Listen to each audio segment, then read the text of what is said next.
Brandon, thank you so much for your time. I'm looking forward to our chat today. Very prolific you are on Twitter and the blogosphere. And we share some very similar ideas, me as a financial planner and you as I do consider a personal finance. I don't know if guru is the right word. I don't like the word guru for people. But you certainly do get across to people how to make wise and sensible decisions. And I thought we could have a chat a bit about that. So just for a minute, who's Brendan? What do you do? Why do you do what you do? And then what got you into personal finance and the amazing work you're doing in the community? Cool, thanks. Thanks for having me. Um, as you say, my name is Brendan. I run the blog Take Charge of Your Money. And in my personal capacity, so when I'm not blogging, I'm actually a scrum master, which people will kill me if they hear me say this, but as a glorified team leader, there's a lot of a lot of admin, a lot of emails. I mean, that's not really what it's meant to be, but it's a team facilitator, I think, and that's what I do. So it's people skills, it's talking to people, and it's helping people hopefully do their job better.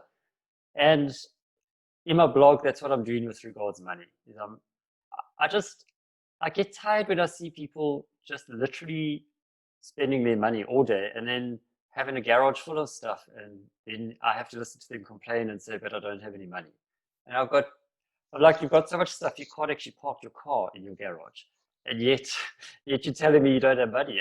Like, it doesn't make sense. So I think that's where I started, is just, I noticed amongst people that I work with or amongst friends that there's this very common uh, misunderstanding about money, or sort of common ideas that you just spend, and that those things bring you happiness, but then you're not happy, and you kind of go in this circle.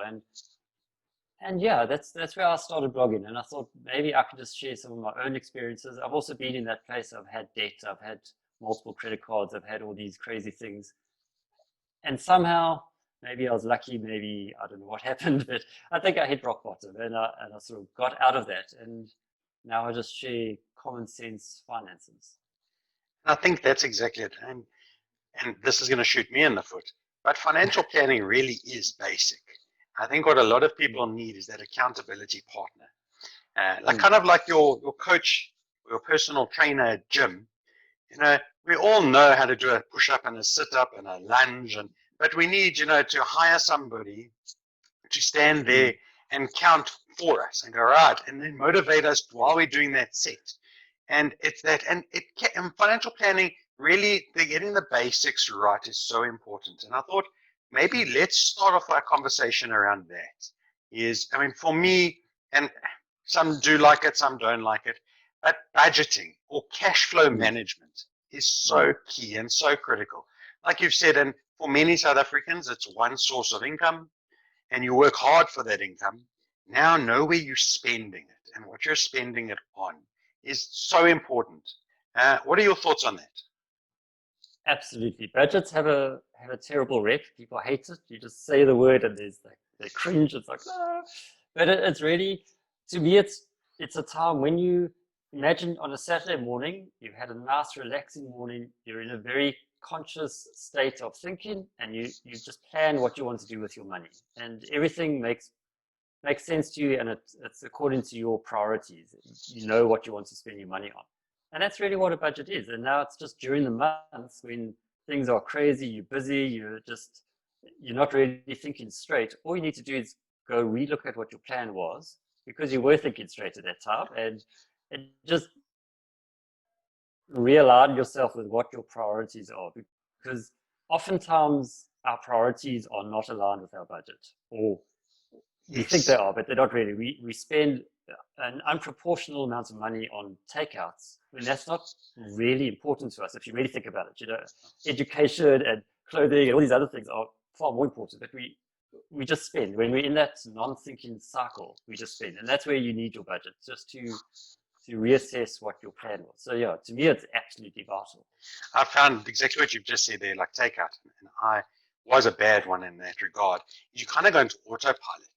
And because you Mm, don't plan and meal prep, and I don't meal prep, but you know, if you did stuff like that, things would work better. It's where you're going to spend your time or spend your money and mm, make sure it aligns to, like you've just said, what's important to you. So knowing where that money is going really does show importance levels, and understanding where it is. And for me, it's what I like looking for in a budget and working when I do cash flow management is wastage or leakage, Yes. because we spend or swipe because we want to earn our loyalty points on whatever program we might be on or whatever the case is. And it's quick to just go swipe, swipe, swipe, swipe, swipe. And at the end of the month, you've swiped 4,000 Rand on takeaways or on cappuccinos and things like that, where maybe it wasn't necessary.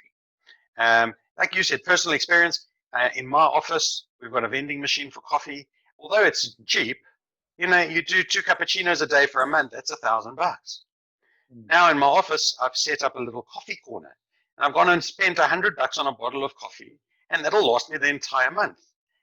So as opposed to, so don't get away from luxuries. I mean, still live life, but maybe spend it wisely. Yes, I mean, a budget isn't going to stop you from taking takeaways. It's just going to make you plan, like maybe you're only going to do once a week instead of 5 times a week. That's all it is. It's not stopping you from spending and enjoying life, but it is really just prioritizing and making sure your money actually lasts with all the things you need to spend it on. Exactly. For me, then, Brendan, my next most important when chatting to people and clients is now that we know where we're spending our money, we've obviously realized that we have, if not at least one, but maybe 2 people in the home that bring in an income. And this really is our most valuable resource, is our ability to earn an income. So I always urge individuals to have a form of income protection or income replacement or some sort of salary protection in place. And that goes coupled with reviewing your insurance portfolio. And to share some ideas on that is insurance is important and it's not the holy grail. And I know it's a bit of a grudge purchase for many because, if nothing happens, I've wasted all my money. The thing That's what I think is, sometimes. yeah, and I mean, I'm in it and I agree with you. But until our balance sheet, until we've got an emergency fund correctly saved up, and if you've got a good emergency fund, you need less protection and less insurance because you've self-insured. So you remove that obligation to insure yourself. But what's important with any insurance benefit is to make sure what benefits you've got, understand them. And the main big one there is what escalation is on your premiums. How much are they going to increase by on a year-to-year basis so that it's affordable and sustainable? I was doing this review with a chap a couple of days ago, and his policy is super cheap right now. And that concerned me because it's kind of below what I can get for most people in the market. We went and had a look. It's got a 15% a year premium increase. Now, not sure about you. Yeah, our incomes don't grow at 15% a year. So why is this happening? I'm glad you've got an issue with it. So what are your thoughts around this? My thoughts are the financial planners making money out of that increase. These often you find the annual increase, but also the benefits don't increase at that same level, which is crazy, which means kind of in a few years' time, you may as well cancel that policy, take a new one, and you'll end up cheaper unless you can structure something better up front. And that annual increase is so yes, there are better ways to structure it. And as you've said, and often there's a disparity. So like for this chap, it was a 15% a year premium increase, but a 3% a year benefit increase. Yes, how does that make sense? Is astronomical. So yes, the financial planner maybe is a bit to play a role in it. Not maybe, does play a role in it, but it's the insurer because the planner is offering that insurer's product. And we've got to look at then what are we buying. So there's a responsibility to do due diligence, both from a client perspective, because it's your money you're spending, but also on the insurer. The catch and the concern, as you've said, is then every couple of years you swap it out and buy a new one, is what about if you're sick or you're uninsurable? You're now stuck in such a super expensive product and you can't buy another product. And that's always a concern for me and when I look at it. Yeah, no, definitely. And I think that's to me, like policies like this is one area where I do use a financial planner because I can't keep up with all these things and compare product. And I don't have access in the software to actually really do the research myself. So in that regard, financial planners play a huge role for me because that's something I just want to outsource. I want the best, but I can't do it myself. And it is super important. And would you prefer to use a planner at the insurance company where your policy is, or do you No, want someone that's independent and not paid by independent. an insurance provider? No, the independent, absolutely. Okay. I want to know that the options I'm being given are really the best options for me, as opposed to just the products that that particular person sells.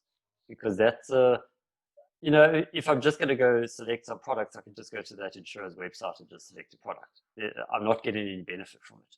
So yeah, no, definitely an independent. And coupled with this, which many overlook, is review your short-term insurance. So this is your car, your home, your contents, things like that. Mm. Um, Reprice it every year. And even with the same insurer, your car is now devalued. Get a new premium on that. Maybe you've bought a few new items in your home which you've forgotten about during the year, and you need to increase your household cover to make sure that if something happens, because there is something, and it's getting technical, but it's called average. And we don't want the insurer to now underpay you. And this is what happens then when people don't have enough contents cover, they haven't estimated that figure correctly. Yes, that's one weird thing with household insurance. I don't 100%. I mean, I understand it, but I also don't quite get it. It almost seems unfair. Is when you apply for household insurance, you can say my stuff is worth 200,000, and no one will question anything. It's only when it comes to claiming that someone will question and go, oh, actually your stuff was worth 250,000, and now we'll underpay you, even though you've. I don't know. It's just Yeah. it's one of those things. Yes. Yeah. It's very it's an odd thing because I would prefer that someone actually just comes out and assesses your stuff, and I know the overhead on that and the admin would be massive. But there must be a better way of doing it. Yeah, and there must be, and I do agree with you. And some insurers do allow you to photograph your assets, which Hmm. you then upload or send to them for an estimation. But again, all of this is unfortunately just an estimation, because what you feel it's going to cost to replace an item depends where you shop to replace that item. Hmm. And what the insurance assessor also comes out to, as you've just said, to quantify that figure. Yeah. So it So is a yes, catch that is 22. definitely something. Yeah, but definitely something you need to be looking at annually and just see that you are at least kind of at a best guess in line with what you think you have. I think then my two closing ones on our chat today would be, for every single person is a will and estate plan. That is so critical. Whether you're single, married, and if you've got children, then I feel you're a negligent parent if you don't have a will and estate plan. Mm. That is critical. And your investment portfolio. And this is a whole nother topic for a whole nother session, I think. But ask your investment provider for what's called an EAC, your effective annual costs. And that's going to show you what all your investment charges are for a yearly period, factoring absolutely everything. And if it's over 2% a year, you need to start asking lots and lots of questions and consider making moves. And once you've figured out your fees, make sure that your funds and asset classes align correctly to your goals and needs. Those are my two comments. What would be your closing comments there, Brendan?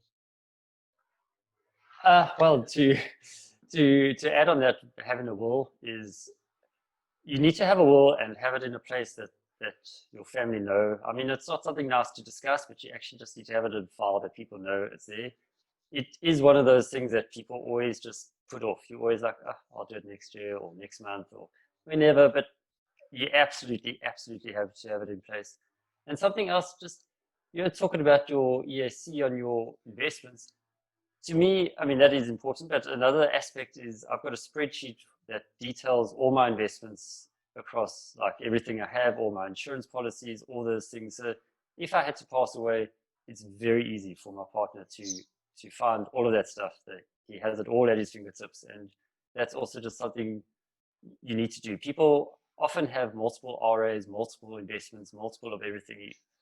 To me, it's about consolidating, simplifying. You don't Yes. need hundreds of investments. You just need to know what you want to do and consolidate and get that.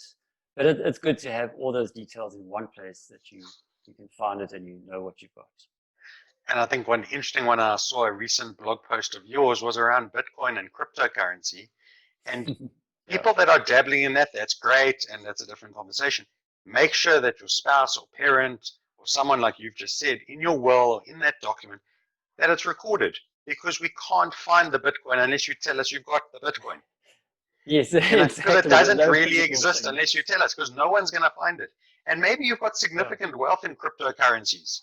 Unless it's recorded somewhere, like you said, and it's great in a spreadsheet like your balance sheet or assets and liabilities, it's going to get lost and it'll never get passed along in your legacy plan.